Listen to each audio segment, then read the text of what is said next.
Assalamualaikum warahmatullahi wabarakatuh. Ikhwan fil Islam, kaum muslimin dimanapun berada, terutama para jamaah Majelis Taklim Al-Islam. Ini adalah gedung Majelis Taklim Al-Islam. Alhamdulillah berada di areal seluas 2000 meter. Gedung ini sehari-hari digunakan untuk kegiatan taklim, terutama kajian tadabbur Al-Quran. Kita berharap pada tanggal 1 Ramadan nanti gedung ini sudah memiliki atap. Oleh karena itu, para ikhwan fil Islam yang ingin berkontribusi pada pekerjaan atap gedung ini, silakan menghubungi nomor-nomor yang akan dipublikasikan oleh kami. Mari kita raih surga Allah dengan cara menjadi bagian dari penyelesaian pembangunan gedung Al-Islam ini. Terima kasih, jazakumullah khairan katsiran. Assalamualaikum warahmatullahi wabarakatuh.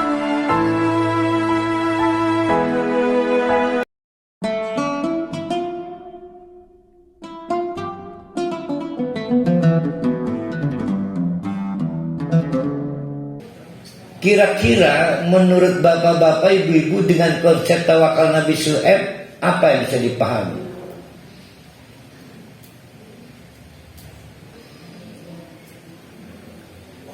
Secara portofolio, semua kesombongan umatnya benar.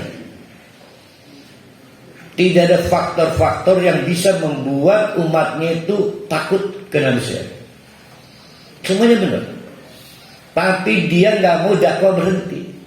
Maka dia minta kepada Allah, saya nggak mau dakwah berhenti, tapi saya sudah kehabisan akal. Tolong wakili urusan pada Allah. Ternyata di belakang ayat Allah mengambil cara bukan dengan memperpanjang masa dakwah Nabi Syuaib, tapi mengakhiri periode dakwah Nabi Syuaib dengan ditimbulkannya azab. Kan pernah kita buat kesimpulan, hati-hati kalau sudah orang mukmin bertawakal muncul timbul azab ke orang lain. Dan pernah kan? Ini contohnya ini Nabi Syuaib ini. Akhirnya, jadi bedakan putus asa dengan tawakal. Ngotot banget Nabi Syuaib, dakwahnya nggak mau berhenti. Ngotot. Kalau nggak ngotot ngapain tawakal? Maka praktek tawakal yang dipahami Pak Jirus di SMP Muhammadiyah berpotensi putus asa. Berarti berserah atau berpasrah? Tadi ngomongnya berpasrah Pak Jirus. Ya. Ya, berpasrah, berserah itu kayak mau ke putus asa. Oh, berserah diri enggak ya? Berserah diri. Wa ilaihi unib. Toh urusan segala apapun kembalinya pada Engkau.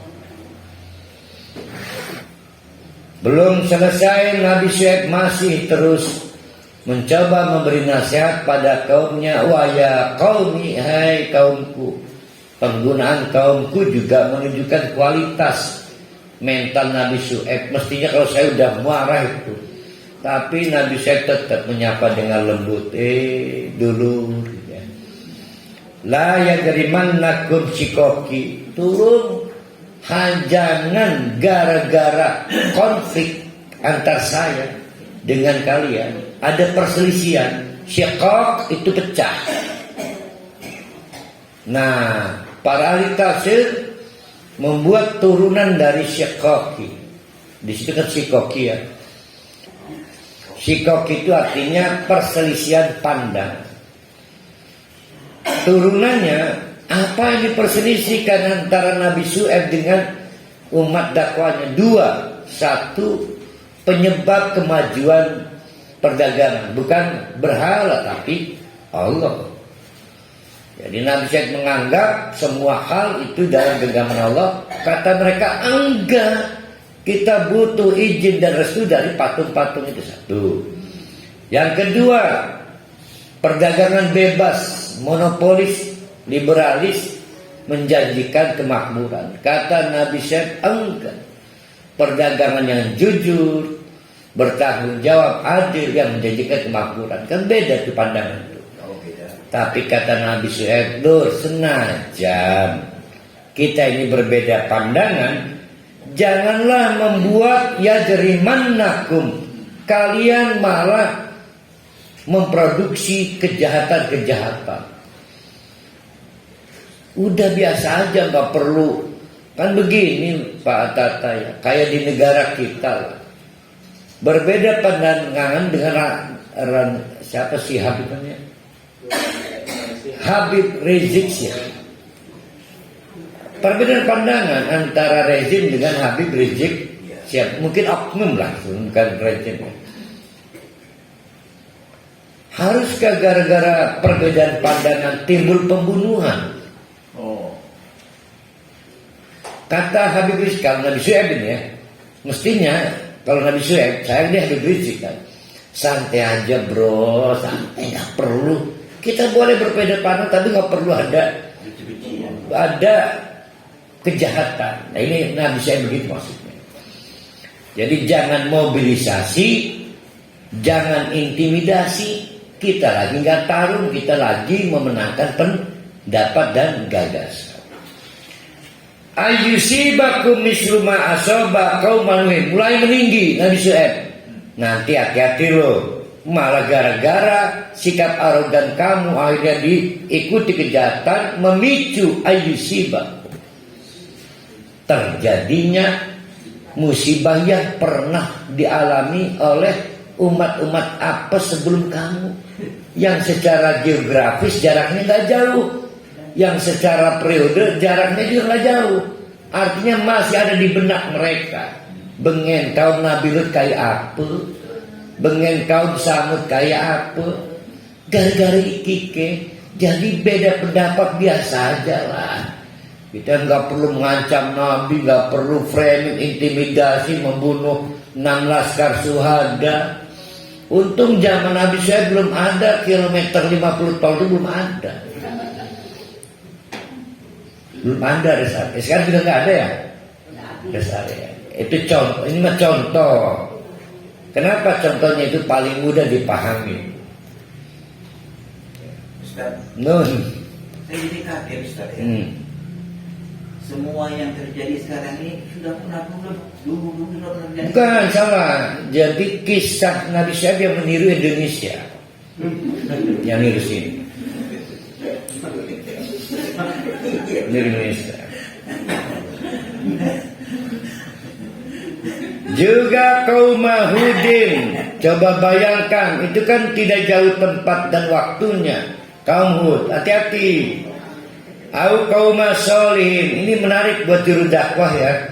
Jadi kalau kita ingin mensugesti audien, contohnya aja ado sing parat baik. Ya, yang viral aja. Nah itu perbedaan ustadz dan bukan ustadz. Jadi sesuatu yang viral di tangan masyarakat jadi bahan gibah, di tangan kita menjadi bahan tarbiyah. Supaya lebih cepat mensugesti. Anu baterai entek. Iki kan baterai baru. Ya, ndak pabrik.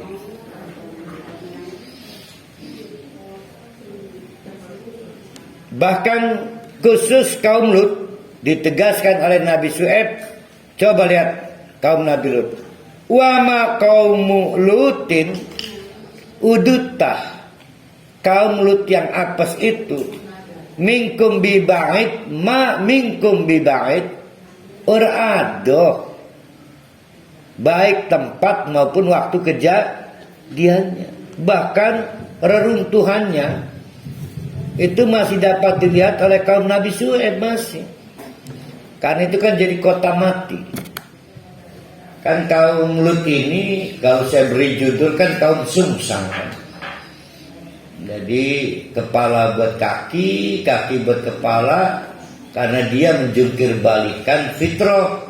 Wong wadon, wong lanang demen wong lanang, wong wadon demen wong wadon. Maka oleh Allah azabnya dibuat sungsang kan. kepalanya, kakinya digantung ke atas. Ada yang bilang 12 hari, ada yang bilang 6 hari, sampai kemudian Allah mengirim batuan. Setiap batu ada sensornya. Ada 4 juta pengikut atau pembantah Nabi Lut yang dihukum Allah, 4 juta dia. Jadi 4 batu kerikil mati semua. Yang aneh, kaya nggak ada kehidupan. Kelak di zaman Nabi Muhammad, para sahabat yang melewati itu agar menghindari kawasan itu. Dan tempatnya nggak jauh dari Nabi Syuaib berdakwah. Dan belum lama masih sering jadi obrolan. Maka kata Allah, wa ma qaumi lutin minkum bi ba'id, udutah kasus kaum Nabi Lut durung suwikian. Harus diulang ta. Wastaghfiru rabbakum. Ingat, ini udah pernah kita kaji. Oleh karena itu nyatakan perasaan bersalah. Jadi istighfar baru menyatakan perasaan bersalah, belum disebut tobat. Udah kita kaji. Karenanya summa tubu ilaihi.